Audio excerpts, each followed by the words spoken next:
Module 1, Lesson 17 has us further understanding of rates. After this lesson, when given a rate, you'll be able to find ratios associated with the rate, including a ratio where the second term is 1 and a ratio where both terms are whole numbers. You also recognize all ratios associated to a given rate are equivalent because they have the same value. We do not have any new vocabulary words for this lesson, so we're going straight to the example. Tiffany is filling her daughter's pool with water from a hose. She can fill the pool at a rate of 1/10 gallons per second. Create at least 3 equivalent ratios that are associated with the rate. Use a ratio table, double number line, and a tape diagram to show your work.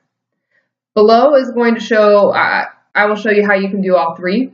The rate is 1/10 gallons per second, which is the same as 1 gallon to 10 seconds, or 1/10 gallon to 1 second. Here on the ratio table, I went ahead and used the first ratio, 1 to 10, and I just skip counted the way we have since 1 to 10, 2 to 20, 3 to 30, multiplied by 2 for this row, multiplied by 3 for this row, and the two additional equivalent ratios, so you have 1 to 10, 2 to 20, 3 to 30. You also could go to 4 to 40, 5 to 50, and so on, following that same pattern. Now, the double number line, I went ahead and I used the second ratio, which is 1/10 gallon to a second. And I know it's a little small, so I apologize, but I will try to zoom in and read it to you. So we have double number line, our rows, or our lines, labeled them, gallons, seconds, and then cut through them with those.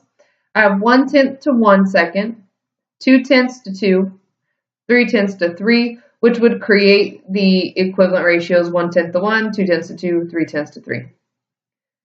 And then the last number is, by the way, this would also be the ratio 1 to 10,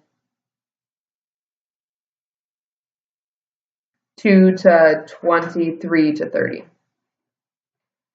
And the last one is our tape diagram. The ratio is 1 to 10, so I created a tape diagram 1 with 10 boxes.